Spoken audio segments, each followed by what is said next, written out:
Bom dia. Irei ler a palavra de Deus em Romanos, capítulo 16, versículo de 1 a 2. Recomendo-lhes a nossa irmã Febe, que está servindo na igreja de Cencreia, para que vocês a recebam no Senhor como convém aos santos e ajudem em tudo o que de vocês vier a precisar, porque ela tem sido protetora de muitos, inclusive de mim. E esta é a palavra de Deus. Amém, Mi. Muito obrigado pela leitura, pela liturgia da palavra. Bom dia, Urbana. Graça e paz.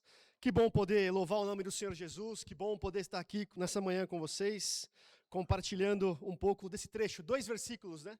Que a Mi leu aqui, leu muito bem, mas como são 2 versículos, eu até acho que vale a pena a gente ler novamente, né? Lá no capítulo 16 de Romanos, o último capítulo da epístola do apóstolo Paulo aos Romanos, dessa que é uma das principais cartas, ali um dos principais tratados teológicos do apóstolo Paulo. Ele fala assim: recomendo-lhes a nossa irmã Febe, que está servindo na igreja de Cencreia, para que vocês a recebam no Senhor, como convém aos santos, e a ajudem em tudo o que de vocês vier a precisar, porque ela tem sido protetora de muitos, inclusive de mim. Amém? Vamos orar mais uma vez? Senhor Jesus, Pai, obrigado, Senhor. Obrigado por estarmos aqui, obrigado pela Tua palavra, pelos louvores, obrigado porque temos um lugar, Pai, onde podemos congregar, estar juntos, ó Pai, entre irmãos, ó Pai, nessa família que foi comprada com o Teu sangue. Nos abençoe nesta manhã, Pai, que o Teu Espírito Santo sopre sobre cada um de nós, Pai, e que a Tua palavra encontre morada, encontre um terreno fértil no nosso coração, nos transformando, nos compelindo, ó Pai, a mudar pensamentos, a mudar atitudes pecaminosas, Pai. Assim como o Senhor tem falado comigo e aplicado a Tua palavra no meu coração, Pai, eu como pregador nesta manhã peço que o Senhor também faça o mesmo com cada um que veio, com cada um que chegou aqui nesta manhã. Em nome de Jesus. Amém? Estamos aqui na carta de Romanos, né? Uma das cartas mais importantes aí do apóstolo Paulo, que está no cânon bíblico aqui. E vou dar um spoiler já, tá? A partir de outubro tem uma data muito importante, não é o Halloween, se bem que é dia 31 de outubro também, que é o dia da Reforma Protestante, né? Então, assim, começando nesse mês de outubro, daqui em diante, dos próximos anos, todo mês de outubro, nós vamos estudar ali, versículo a versículo, a carta de Romanos. Eu acho que é trabalho para anos, né, João? Acho que aí vai uns 10 anos para a gente poder, todo mês de outubro ali, estudar e expor a carta aos Romanos. Então já fica esse spoiler aí para você não perder em outubro, nós vamos aqui ter a série sobre Romanos. Mas, apesar de enfim, ser um trecho aqui da carta de Romanos, né? Eu acho que vale uma explicação, né? Porque talvez pode causar uma certa estranheza. A gente está aqui no 3º sermão de uma série sobre diáconos, né? E aí você pode pensar, puxa, Guilherme, mas o que tem a ver esse versículo, né? O que tem a ver essa quase que uma despedida aqui do apóstolo Paulo, recomendando uma mulher, né? Febe, o nome aí, talvez se você planeja ter um filho e Deus te abençoar com uma menininha, fica a dica de nome, né? Febe, olha que nome bacana, né? É Paulo falando aqui de uma mulher que a gente não sabe muito bem, não conhecemos muito bem a história dela, a gente vai ver um pouquinho mais pra frente quem ela foi, quais são os indícios, né? De quem ela foi ali como servindo a igreja de Cencreia. E aí você pode perguntar, mas pastor, por que esse trecho, esse versículo se encaixa em uma série que nós estamos explorando as características e o ministério diaconal? E aí, na explicação, já vale a gente tirar o elefante da sala, né? Como muitos falam ali, né? Esses 2 versículos, eles são importantes para essa série por conta de um substantivo, que a NAA, que é a Bíblia, a versão que a gente está usando aqui, ele traduz que Febe que está servindo na igreja de Cencreia. Esse verbo está servindo, ou em outras traduções em português vai dizer que ela é uma serva, né? É o substantivo diáconon. Diácono, é por isso que a gente está pregando sobre diáconos, é o termo grego que é usado para referir sobre serviço, sobre aquele que serve, sobre o servo. E aí eu falei de tirar o elefante da sala, porque essa passagem aqui, ela divide muitos irmãos, e ela divide muitas igrejas. Porque assim, alguns vão usar esse versículo para falar assim, olha, o ministério diaconal, ele é restrito para os homens. Porque esse substantivo aqui, que ela era uma serva da igreja de Cencreia ficava perto ali da igreja de Corinto, né? É só para falar que ela é um servo, ela servia. Como qualquer um de nós que somos cristãos, somos chamados a sermos servos. Ela não era uma diaconisa, ela não tinha ali um ofício, digamos, oficial ali, não era alguém consagrada para o ministério diaconal. Ela era apenas uma serva. E aí, a outra metade, que é a metade em que a gente se encontra, né, vai dizer, pera um pouquinho, mas Paulo está usando essa terminologia, está usando esse substantivo para falar que ela era serva de uma igreja específica. Não é apenas que ela servia de uma forma genérica, de uma forma até aleatória, não. Ela era serva, ela era diácono de uma igreja específica. E aí muitos teólogos acadêmicos que se dividem, e a gente aqui se encontra desse lado aqui da discussão, a gente vai entender que sim, que o ministério diaconal também é um ministério que o Senhor Jesus, por meio dos seus apóstolos, designou para as mulheres também, né? Fica claro, nós temos diaconisas aqui na igreja, né? Cris, Mi, a Mari, a Van, que não está aqui, temos diaconisas na igreja. Então, assim, vale essa explicação, né, de por que esses versículos estão numa série sobre diácono, e vale já tirar esse elefante da sala. Nós, da Igreja Batista Urbana, aqui no Tatuapé, reconhecemos e acreditamos que o ofício diaconal também é um ofício que é estendido para as mulheres, né? Agora, falando um pouquinho sobre essa irmã, Febe, né? O que a gente sabe sobre ela? O que esses dois versículos nos ensinam sobre ela? E é muito importante esses dois versículos, porque essa irmã, essa Febe, ela só é mencionada aqui. Em nenhum outro ponto do Novo Testamento você vai ver Paulo ou alguém, algum outro apóstolo, algum outro evangelista, enfim, os autores do Novo Testamento falando sobre essa mulher.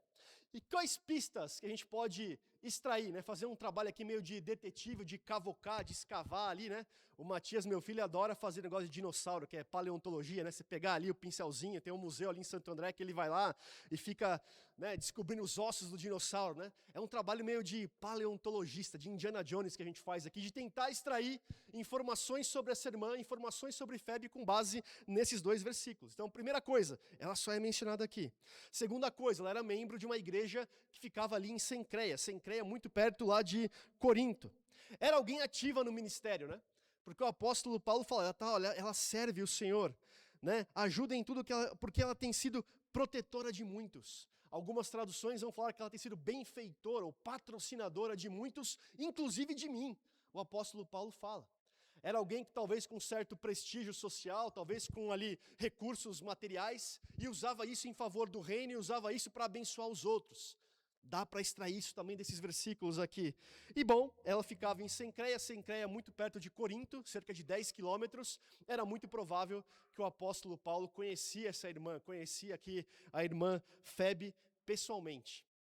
Paulo passou ali 1 ano e meio na cidade de Corinto, pregando ali, foi lá que ele conhece, está lá em Atos 18, né? É ali que ele conhece Priscila e Áquila, é ali que ele fala que, olha, nós estamos aqui produzindo tendas também, porque eles tinham a mesma profissão, ficou ali 1 ano e meio pregando. Paulo prega primeiro para os judeus, e os judeus, enfim, enxotam Paulo dali, ele começa a pregar para os gentios, e os gentios aceitam o nome do Senhor Jesus, e aí Paulo tem um sonho que é maravilhoso, né? Lá na cidade de Corinto, ele ficou ali por volta de 1 ano e meio mais ou menos, e é muito provável que ele escreveu a carta para os romanos de Corinto, né?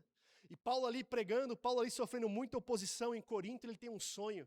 E o próprio Senhor Jesus, ressurreto, aparece para ele em sonho e fala, Paulo, não cesse de pregar, não tenha medo, Paulo, continue pregando, porque há muitos nessa cidade que me pertencem, há muitos nessa cidade que vão se converter ao meu caminho por conta da sua pregação. E provavelmente Febe ouviu Paulo pregar pessoalmente, se converteu aos caminhos do Senhor por meio da pregação de Paulo. E aí o versículo 2 fala assim, olha, para que vocês a recebam no Senhor. Né? Paulo vai citar aqui, se você vai ler depois a continuidade do capítulo 16 de Romanos, ele vai citar vários nomes, agradecendo, citando características pessoais de várias pessoas que já estavam em Roma, que já faziam parte de Roma, das igrejas ali na capital do império. Mas quando ele fala assim, olha, Febe, ele está escrevendo uma carta de recomendação, né? Quando alguém vai fazer um currículo no LinkedIn, alguém recomendando essa irmã, recebam ela como vocês receberiam um santo, como vocês receberiam uma pessoa digna do Senhor. Quer dizer que ela não era de Roma, ela estava indo para Roma e é muito provável, isso não está explícito aqui no texto bíblico, mas é muito provável que Febe foi a portadora. Foi ela que levou ali a carta, essa carta que nós temos aqui, essa carta que ficou para a posteridade. Tanto é que a gente está estudando ela nessa manhã e vai estudar os meses de outubro agora, nos próximos anos, né? Foi ela que levou essa carta para a igreja de Roma. Foi ela que levou uma carta do próprio punho do apóstolo Paulo. Não tinha e-mail, né? Não tinha WhatsApp. Né? Ele escreveu lá no pergaminho, escreveu ali, ela pegou e levou essa carta. E a gente pega, né, meus irmãos, porque qual foi o trabalho de Febe aqui, né? Ela não escreveu a carta, ela não teve o trabalho ali intelectual de escrever, ela foi a portadora da carta. Algo simples, né? Mas que fica para posteridade. E aqui fica a minha primeira aplicação para o ministério diaconal.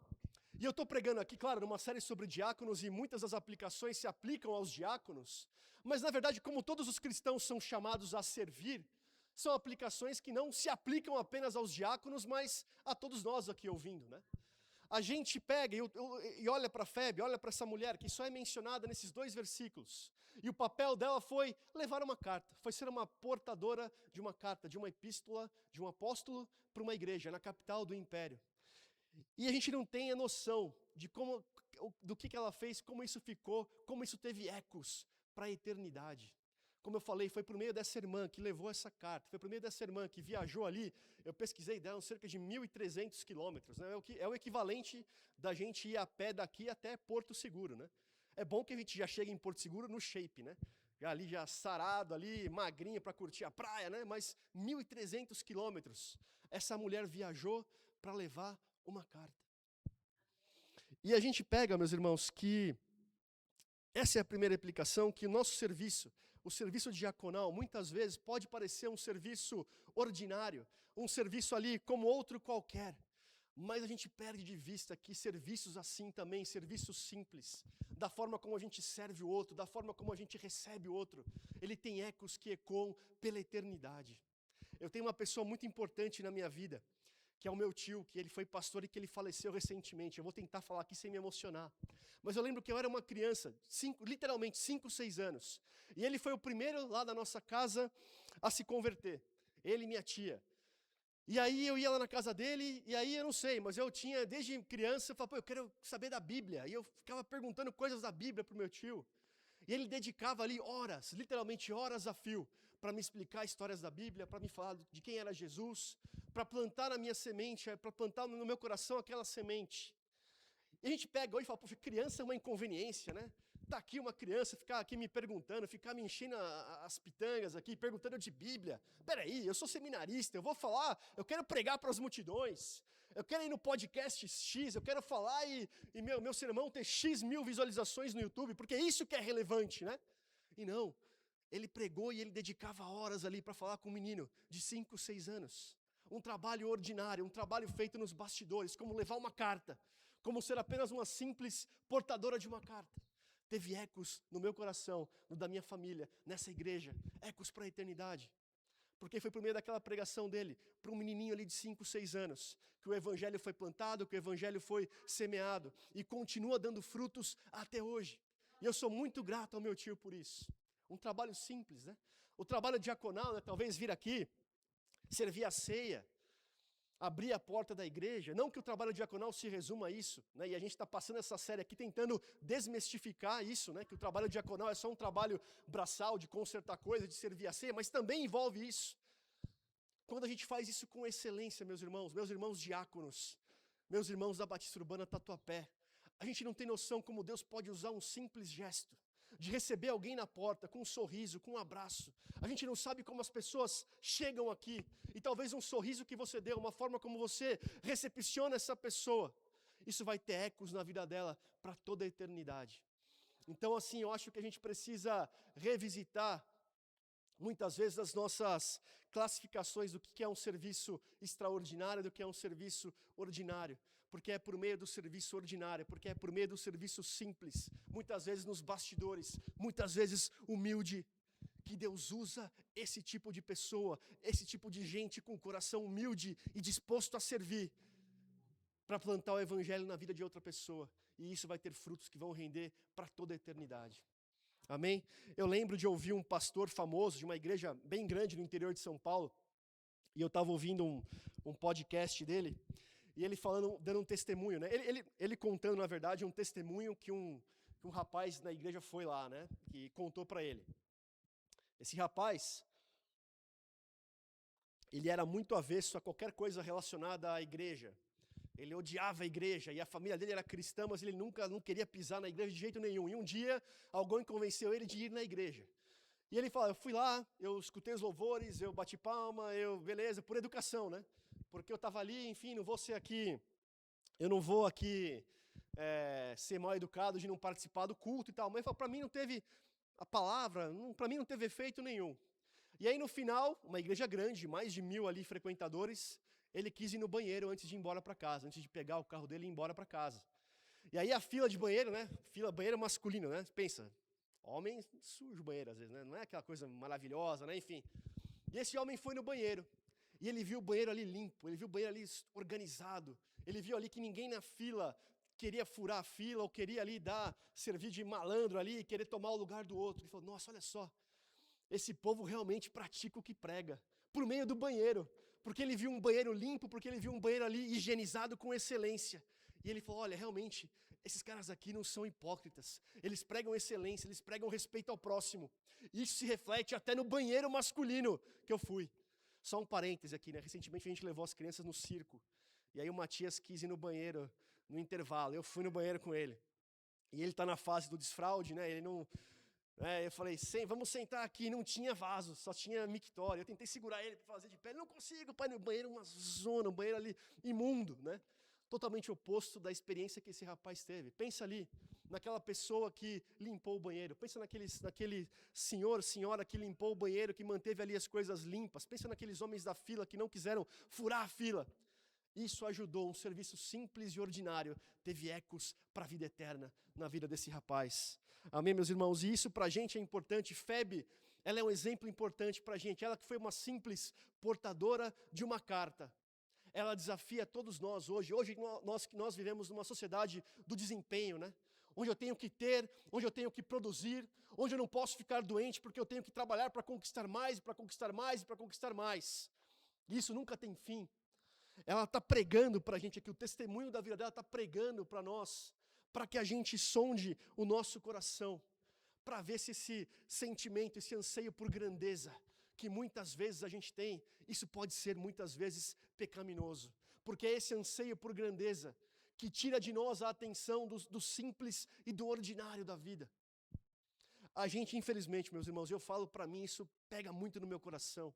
Será que a gente consegue orar como o salmista, lá no Salmo 131, que diz, Senhor, não é orgulhoso o meu coração, nem arrogante o meu olhar, não ando à procura de coisas grandes. Olha Davi falando, não ando à procura de coisas grandes, nem de coisas maravilhosas demais para mim. Pelo contrário, fiz calar e sossegar a minha alma, como a criança desmamada se aquieta nos braços de sua mãe. Assim é a minha alma dentro de mim. A gente não consegue orar assim hoje. A gente quer o emprego dos sonhos, a gente quer a viagem dos sonhos, a gente quer o carro dos sonhos. A gente não se contenta com o simples e com o ordinário, e é esse simples e ordinário que muitas vezes Deus nos chama a realizar. E Deus fala conosco justamente no simples e no ordinário da vida. A gente como pai trabalha tanto e se esforça tanto, né? 12 horas por dia, pega trem, pega ônibus lotado, porque a gente quer dar para os filhos aquilo que a gente não teve, né? Essa é o sonho dos pais, né? Eu quero dar para o meu filho o que eu não tive, né? E muitas vezes a gente trabalha e se esquece do mais importante, que é chegar em casa, quer abraçar o filho, quer ler a Bíblia com o filho, quer fazer o dever de escola com o filho, quer passar tempo de qualidade com os seus filhos. Pais, isso é pra gente também, fala muito com a gente.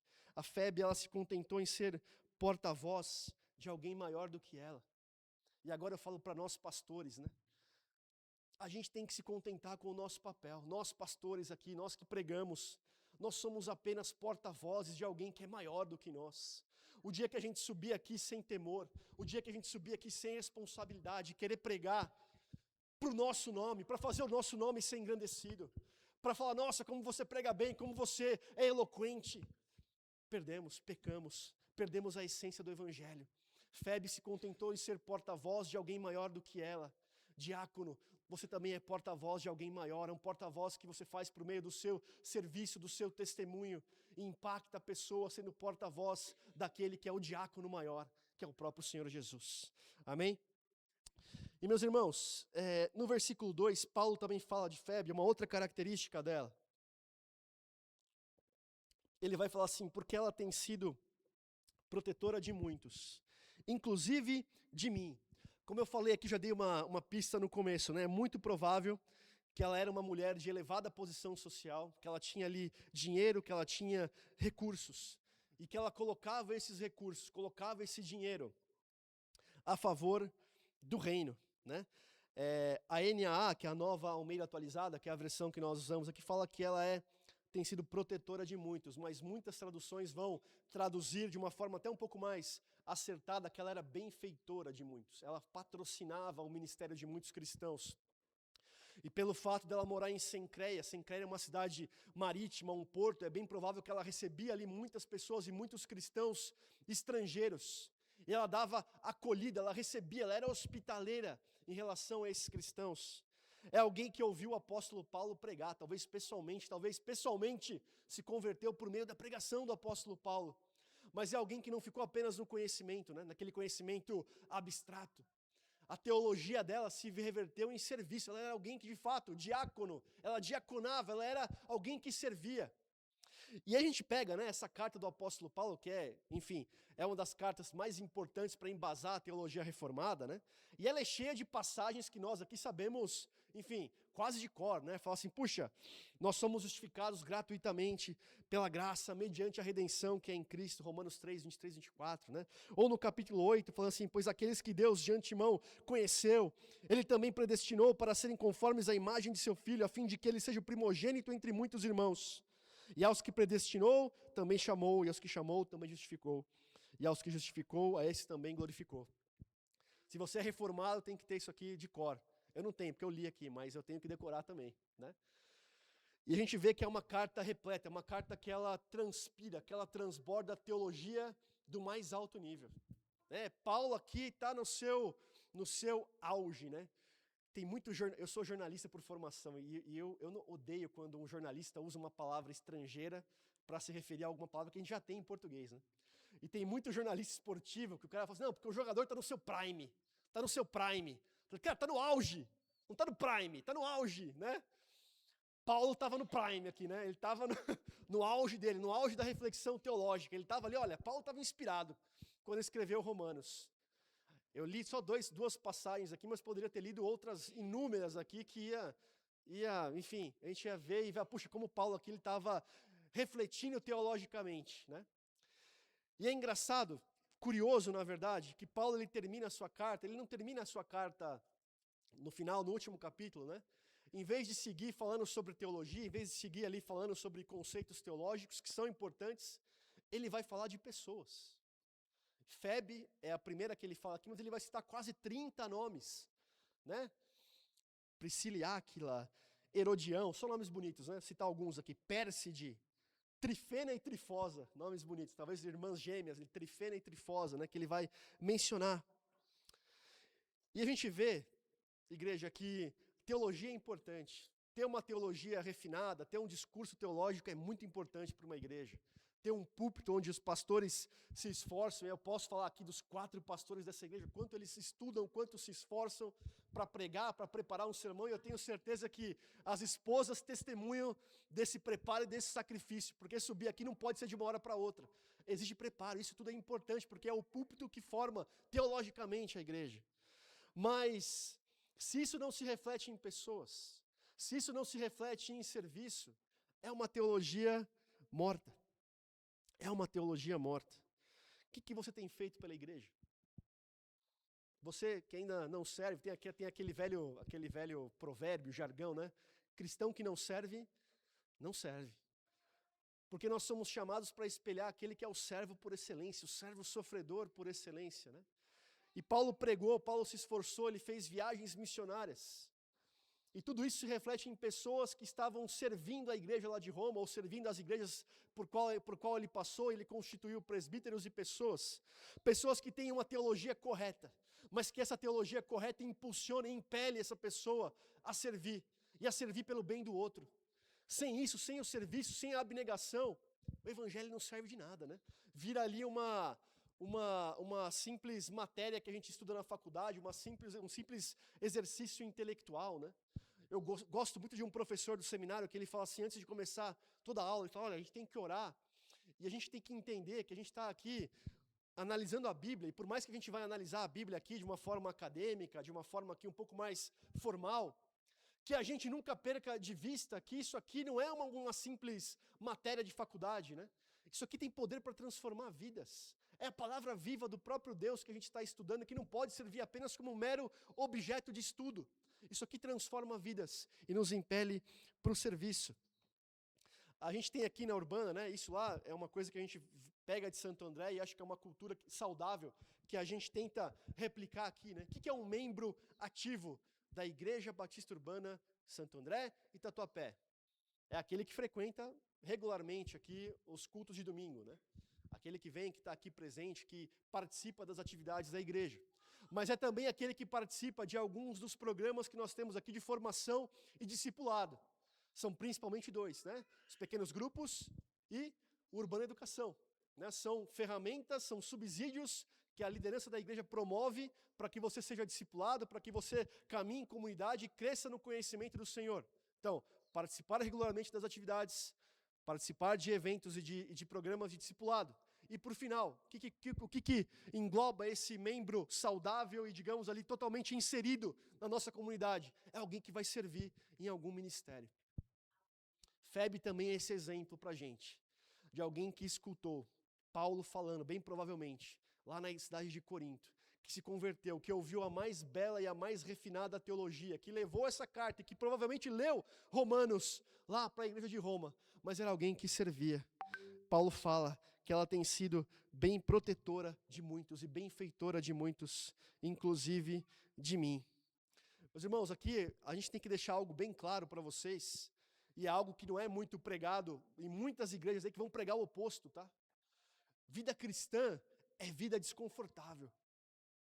Vida cristã é para aqueles que não querem ficar ali na sua zona de conforto, né? Porque vamos pegar aqui o exemplo do apóstolo Paulo. Ele tinha posição social alta, era fariseu dos fariseus, ali da tribo de Benjamim. Ele vai se apresentar lá, né? Não tinha mais ninguém zeloso da lei como eu, perseguia os cristãos, não era perseguido, tinha uma vida mansa, uma vida boa. E quando Paulo se converteu, meus irmãos, a vida dele foi pelo menos na visão humana, né? Foi de mal para pior. De perseguidor, passou a ser perseguido. Teve que ser alguém que foi expulso da sua comunidade, né? Tudo aquilo que ele tinha estudado, a formação intelectual dele como fariseu, como um judeu zeloso que ele era. Isso não foi por água abaixo, porque ele usou isso para pregar e para evangelizar, mas isso foi para ele, foi ruim para ele, né? Nas últimas cartas que Paulo escreve, lá em 2 Timóteo, ele fala, Timóteo, vem me visitar, eu estou aqui preso. Traga a minha capa. Estava frio, né? Estava com frio, sozinho, preso. E venha rápido, porque a minha morte é iminente. E venha rápido, Timóteo, porque todos me abandonaram. Eu estou sozinho, estou com frio, estou prestes a morrer. Olha como Deus inverte, né? Os parâmetros que nós temos de sucesso. Aos olhos do mundo, Paulo foi um fracassado. Alguém que veio daqui, foi descendo, foi até o fundo do poço. Mas aos olhos de Deus, né? Quem que foi esse homem que abnegou de tudo para servir? Teve um pai da igreja, um teólogo, né, dos primeiros séculos, né, que falando de Paulo, ele fala assim, Senhor, se tu tratas assim um de teus melhores amigos, não é de surpreender que tenha tão poucos amigos. Se tratas assim, Paulo, Senhor, um dos teus melhores amigos, não é de surpreender que poucos queiram se engajar na vida cristã, queiram se engajar no discipulado. Eu fico muito constrangido, é um testemunho pessoal meu. O serviço de certas pessoas na igreja me constrangem a ser um cristão melhor. E o diaconato, a galera do diaconato é um exemplo para mim. É chegar aqui e ver o pessoal ali já na porta, abrindo o portão, te recebendo com um sorriso no rosto. Isso constrange a gente a querer servir, a querer ser servos melhores na casa de Deus. Isso me constrange a pensar, será que eu não estou vivendo na minha zona de conforto demais? Será que eu não posso me doar mais, ou servir mais, ou entregar mais para a igreja? Vários irmãos me comovem assim, mas o ministério diaconal, que é tema da mensagem, me comove de uma forma especial. E a galera que serve na diaconia, esse pessoal que serve com abnegação, eles gritam, é uma pregação contra o modo clientelista de ser cristão. A gente não vem aqui e se o louvor não está bacana, se o pregador não me agradou, eu vou para outra igreja, eu pego o meu dízimo de volta e vou dar em outro lugar. Isso é ser clientelista. é achar que eu mereço alguma coisa, é vir aqui e achar que as coisas têm que ser feitas com excelência para me beneficiar. Não é assim. A mentalidade anticlientelista que os diáconos incorporam nessa igreja é o que eu posso fazer para servir ao outro, o que eu posso fazer para solucionar uma necessidade tangível na vida do outro. Esse é o exemplo que essa irmã, que Febe, dá para a gente.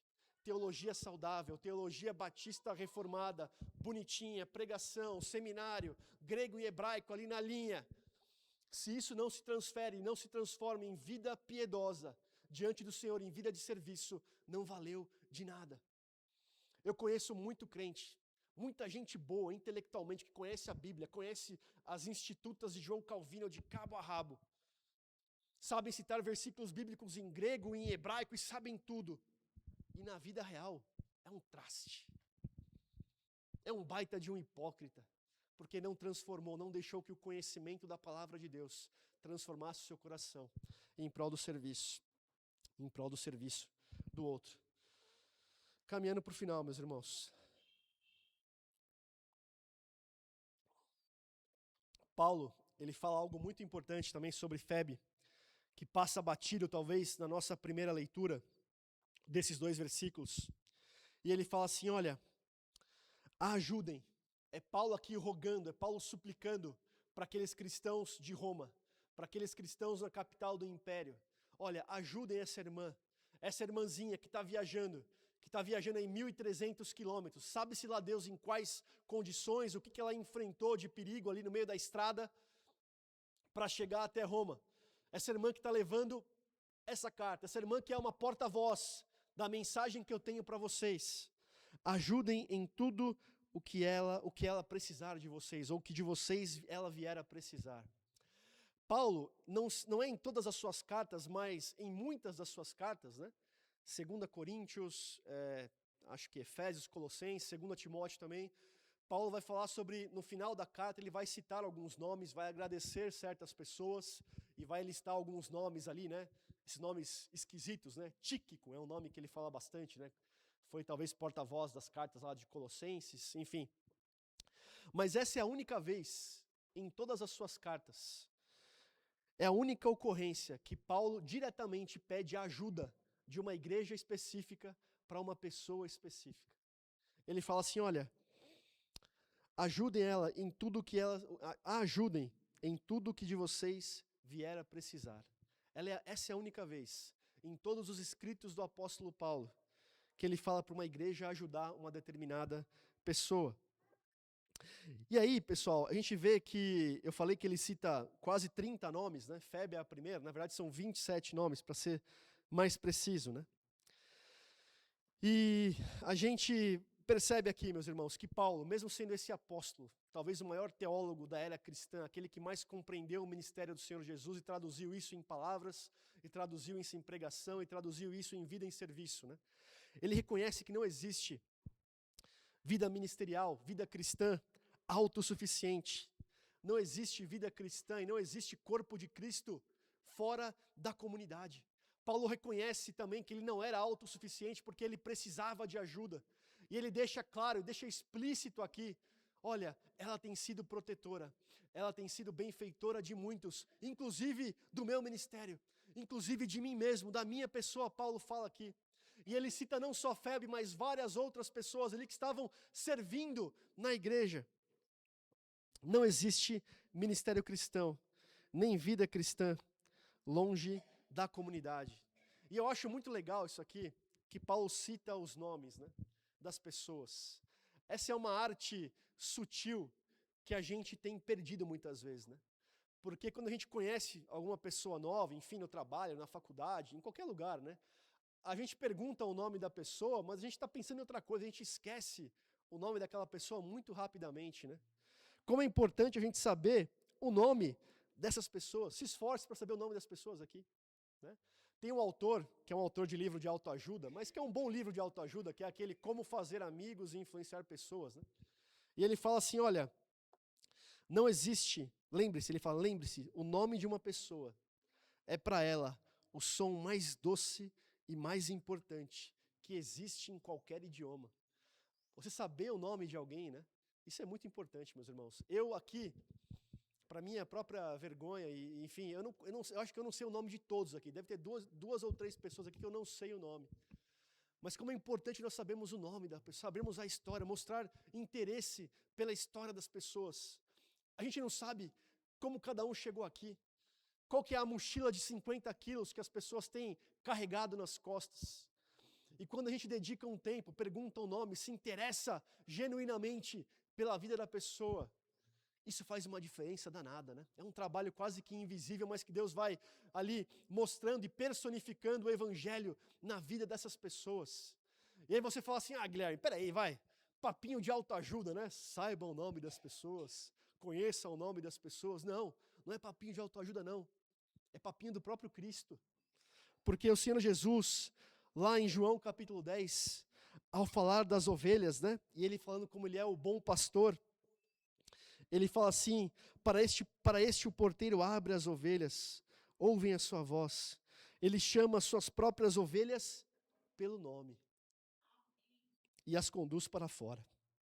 Ele conhece cada uma das ovelhas pelo nome, e as ovelhas reconhecem a voz do bom pastor. E eu queria falar para você aqui, e agora fugindo um pouco de aplicação diaconal, aplicação de serviço, o Senhor conhece cada um aqui. Eu posso não saber o nome de todos aqui. Como eu falei, tem 3, 4 que eu não sei o nome, e vou perguntar o nome no final do culto. Mas o Senhor Jesus, o bom pastor, sabe o seu nome. E Ele não sabe apenas o seu nome, Ele sabe a sua história. Ele sabe aquilo que você tem passado e as lutas que você tem enfrentado. Ele sabe disso. Ele é o bom pastor, e o bom pastor chama as suas ovelhas pelo nome. E Ele conhece pelo nome a intimidade de cada um. Ele vê o sofrimento de cada um, e o Senhor Jesus, o bom pastor, aquele que dá a vida pelas ovelhas, não tem prazer no sofrimento de alguém, de ninguém. Aquele que sofre, Ele acolhe. Aquele que sofre, Ele chama pelo nome e conduz a pastos verdejantes. Saber o nome das pessoas, meus irmãos, saber que nós não somos autossuficientes, isso é importante também. Conheça o nome das pessoas, se esforce. Note o trabalho invisível que é feito para que um culto desse aconteça. Parece que é um culto simples, um culto normal. Hoje não tem ceia, hoje não tem um pregador de fora, hoje não é aniversário da igreja, não é domingo missionário, é um culto normal. Mas quantas pessoas não se esforçaram num trabalho invisível para permitir que eu estivesse pregando aqui para este culto acontecesse?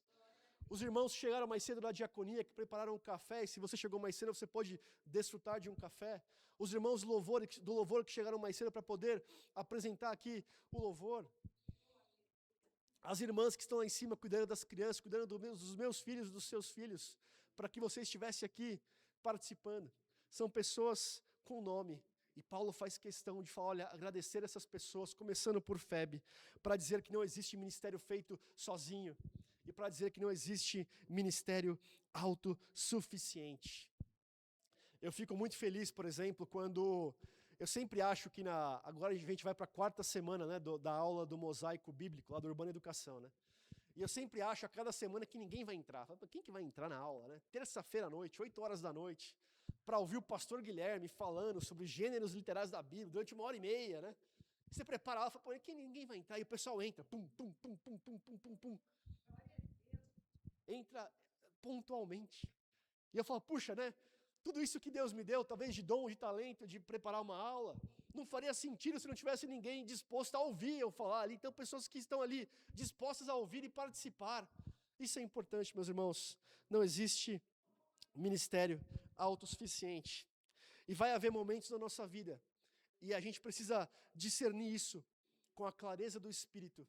Há momentos em que nós servimos, e há momentos também que é mais difícil ainda, onde nós nos permitimos sermos servidos.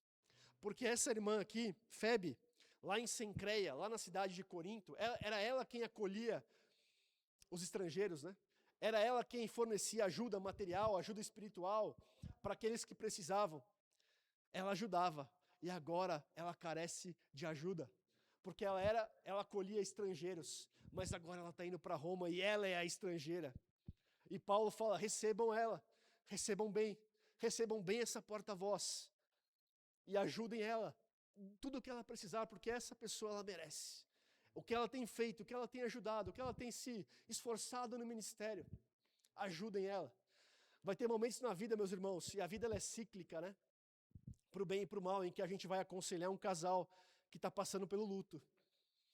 E vai ter momentos em que outras pessoas vão aconselhar a gente porque a gente está passando pelo luto.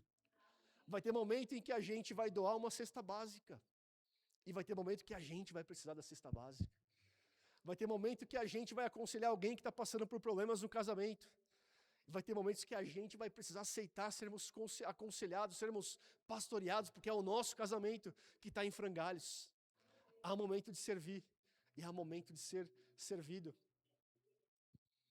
Febe, ela servia a muitos. E ela foi para Roma levar uma carta. Ela viajou 1.300 quilômetros. E agora era chegada a vez dela de ser servida, de ser suprida, de viver ali os benefícios de uma igreja e da comunidade cristã. Caminhando para o final, meus irmãos, quanta coisa dá para aprender com uma mulher que é mencionada em 2 versículos da Bíblia, né? Em 2 versículos, quanta coisa, quanta aplicação, como ela se aplica, a vida dela, o testemunho dela se aplica a nós, como os cristãos que somos chamados a servir e principalmente também no trabalho diaconal.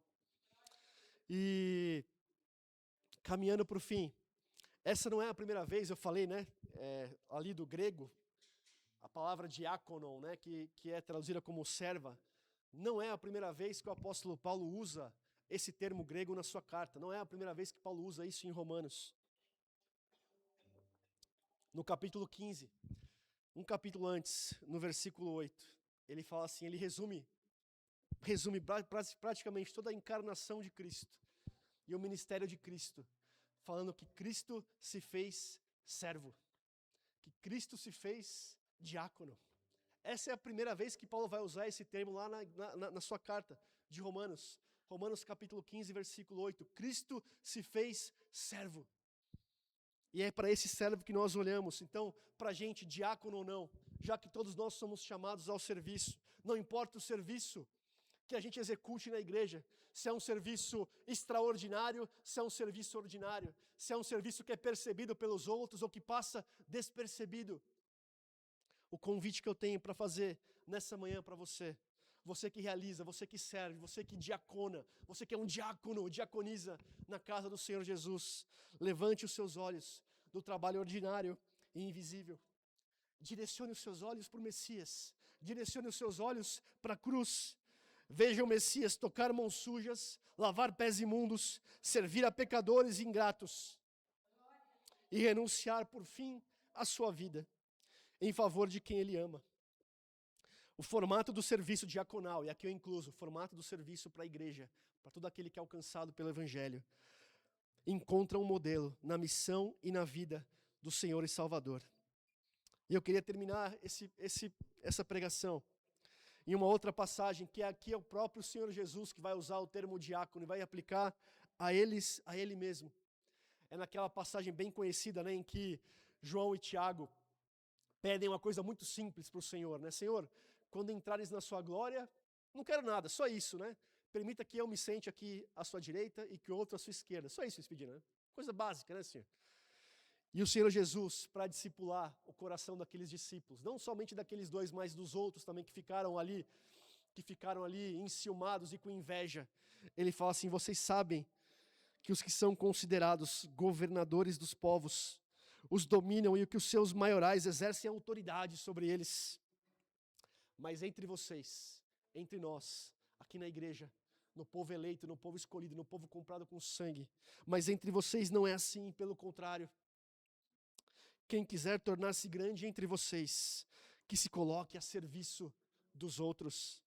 E quem quiser ser o primeiro entre vocês, que seja servo, diácono de todos. Pois o próprio Filho do Homem não veio para ser servido, mas veio para servir, veio para diaconar. É o termo grego usado. E dar a sua vida em resgate de muitos. Amém? Vamos orar, meus irmãos. Pai amado, nós somos gratos a Ti. Obrigado pela Tua palavra, Pai. Obrigado pelo testemunho de irmãos e irmãs, Pai, que muitas vezes passam de forma até invisível aquilo que eles fazem, Senhor. Mas como, Pai, o serviço de pessoas, Pai, na igreja, tem um impacto profundo e pode ter um impacto profundo na vida, Pai, na nossa vida, Pai, como comunidade, como igreja e no individual também, Senhor. Obrigado, Pai, por cada pessoa na nossa história que o Senhor colocou para que nós pudéssemos ser alcançados pelo Teu Evangelho, Senhor, Pai. E obrigado pelo Teu Filho, Jesus Cristo, que modela para nós o modelo ideal, o modelo perfeito de serviço, Pai. Que a gente nunca considere servir como algo secundário, ou servir como algo que não é, Pai, tão grande como nós desejamos. Que a gente possa olhar para a cruz, olhar para o Messias, olhar para aquele que não veio ser servido, mas servir e encontrar, Pai, significado, propósito na cruz. Em nome de Jesus, Pai. Amém.